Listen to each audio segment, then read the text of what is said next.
ना कुछ भी नहीं.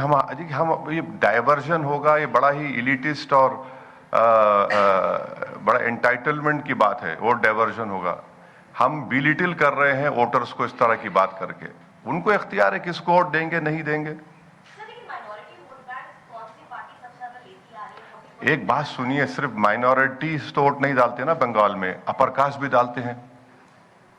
अपर कास्ट नहीं डालते क्या वोट? अपर कास्ट वोट डालते हैं. उन पे क्यों नहीं बात होती? अदर बैकवर्ड कास्ट है वो भी वोट डालते हैं, दलित वोट डालते हैं, शेड्यूल्ड ट्राइब्स भी वोट डालते हैं. तो सब मिलके वोट डालते हैं ना. ये अलग बात है कि एक्सप्लॉइटेशन ज्यादा मुसलमानों का पॉलिटिकली हुआ है. उस एक्सप्लॉइटेशन को हम खत्म करना चाह रहे हैं, उस पर रोक लगाना चाह रहे हैं. और हम जो है, अब आता हूं, हिस्सेदारी की बात कर रहे हैं, बराबरी की बात कर रहे हैं, सेल्फ एस्टीम की बात कर रहे हैं हम लोग. ये हम कोशिश, जैसा कि हमारे भाई हुमायूं कबीर साहब ने कहा कि मैं 1 अप्रैल को भी आ रहा हूं और वो नॉमिनेशन अपना दाखिल करेंगे अपने कॉन्स्टिट्यूंसी से, और फिर वहां पर भी हम एक बड़ी जनसभा करेंगे और हमारे जितने कैंडिडेट्स हैं उनको बी फॉर्म भी डिस्ट्रीब्यूट करेंगे, देंगे उनको.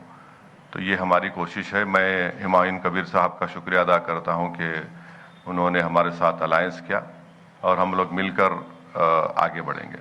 आप तमाम का शुक्रिया कि आप सुबह में अपना कीमती वक्त निकाल कर यहाँ पर आए. जैसा कि आप जानते हैं कि हमारी पार्टी AIMIM वेस्ट बंगाल के इस असेंबली इलेक्शन में हम हमारे भाई जनाब हुमायूं कबीर साहब के साथ अलायंस में लड़ रहे हैं.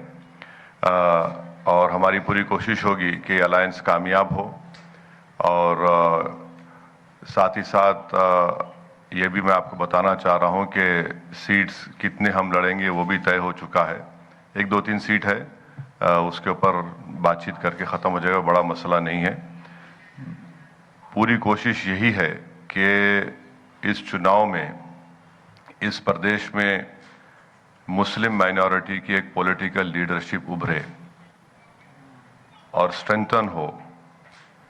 क्योंकि मेरा मानना यह है कि जितना गवर्नमेंट का एम्पिरिकल डेटा है, चाहे वो वेस्ट बंगाल का क्यों ना हो, गवर्नमेंट ऑफ इंडिया का हो या NSSO का डेटा हो, वो ये बताता है कि उन प्रदेशों में जहां पर मुस्लिम माइनॉरिटी का कोई पॉलिटिकल लीडरशिप नहीं है, उनके सोशल, इकोनॉमिक डेवलपमेंट या ह्यूमन डेवलपमेंट इंडिकेटर्स जो है बहुत खराब हैं. तो इसका एक ऑर्गेनिक कनेक्शन है पॉलिटिकल इंडिपेंडेंट लीडरशिप से. तो वो हमारी कोशिश होगी. और ये सिर्फ इस चुनाव की हद तक नहीं है, बल्कि ये अलायंस आगे भी जाएगा. हम आगे भी मिलकर काम करेंगे और इस मकसद के तहत एक ऑब्जेक्टिव लेकर हम जनता के दरमियान में जा रहे हैं. और हमारे को यकीन है कि इंशाअल्लाह हम अपने इस पॉलिटिकल ऑब्जेक्टिव में कामयाबी हासिल करेंगे. ना देखिए, सुनिए, बिल्कुल है, मगर राइट टू इक्वालिटी का मतलब क्या है? Substantive equality. संविधान में राइट टू इक्वालिटी तो सब्सटेंटिव इक्वालिटी की बात होती है.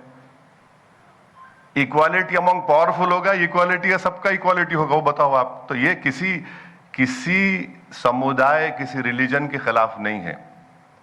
और ये मैं हमारे भाई से एक ही बात पे डिसएग्री करता हूं, वो ये है कि वो बोल रहे कि डिप्टी सीएम होगा. नहीं, हमारा सीएम बनाएंगे इंशाअल्लाह. डिप्टी सीएम क्या है? डिप्टी सीएम कोई पावर नहीं है. Deputy CM is the 6th finger on the hand. लड़ाई सीएम की होगी.